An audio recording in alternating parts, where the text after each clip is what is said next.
Welcome to Cybersecurity Mythbusters. I'm Patrick McBride, the CMO of Beyond Identity, and I'm with our local cybersecurity expert, Dr. Jasson Casey, who is also our CTO. Hello, and today's question comes to us from our very own Dylan. Hey bosses, thanks for the series. Watching along really has helped me learn a lot and makes the workday go by so fast.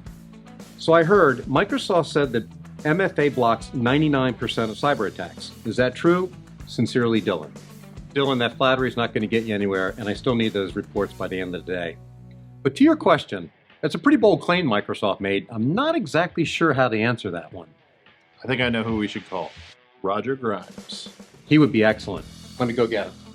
So we all understand username and password-based authentication, and we've been taught about its weaknesses and how we have to strengthen that with multi-factor authentication, adding things like possession, TOTP, or SMS codes.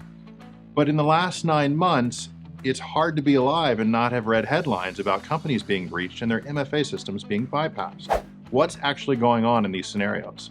Roger's going to help us get to the bottom of this. Oh, hey Roger. Hi, Patrick. Roger literally wrote the book, Hacking MFA. Does MFA actually block 99% of attacks? The short answer is no. I think that statistic came because Microsoft and Google said that a certain type of MFA blocked 99% of phishing attacks that were asking for passwords, and that makes sense. If you're using MFA and you don't have a password, then it's a lot. That MFA is going to work, but it certainly doesn't stop 99% of all attacks. It doesn't even stop 99% of phishing attacks. So what happened is that a few companies said, "Oh, it stops 99% of a specific type of phishing attack." And somehow people started saying, oh, it's 99% of all logon attacks, which it isn't, or 99% of phishing attacks, which it isn't. And then you have a whole bunch of people thinking that it's 99% of attacks. And let me say that I understand the confusion because in those vendor slides, they'll say, oh, it stops 99% of, password phishing attacks. But then the slide itself will say stops 99% of all attacks. So I when I complain to the vendors like, oh, it's taken out of context, I'm like, literally the sentence says stops 99% of all attacks. It doesn't. It never will. There's lots of stuff that MFA can't stop. And then increasingly as attackers are focusing on MFA, it's stopping even less attacks.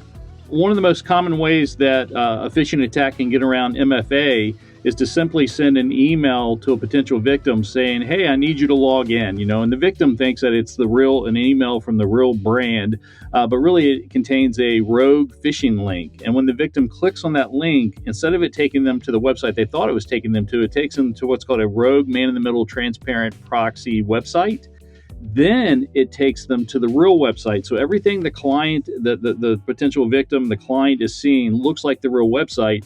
They just don't know that there is this man-in-the-middle website in between, and everything they type in, so their username, their password, their MFA code, it's all being captured by the attacker. And after they log on in, no matter what their MFA solution might be, or a lot of the solutions that it may be, the website will usually send back this access control token cookie, which the attacker can get. And once they have that, it's really the keys to the kingdom. The attacker can disconnect the victim from the connection and log in as the victim. Not all MFA is susceptible to man-in-the-middle attacks, but probably 90 to 95%. Most of them are. So Roger, if MFA keeps getting bypassed, what should we do? Well, not all MFA is equal. Some of it's more resilient than others. I think number one, you need to pick a MFA solution that is phishing resistant. And what happens there is if you get one of those man-in-the-middle phishing attacks, the MFA solution just doesn't work.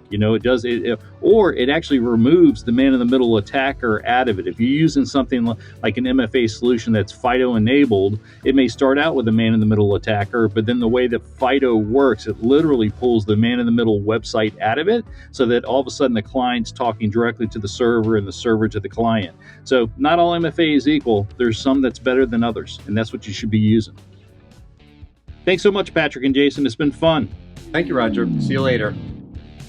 So what we learned is most MFA in deployment is woefully inadequate to actually handle the current threat that we're all under today.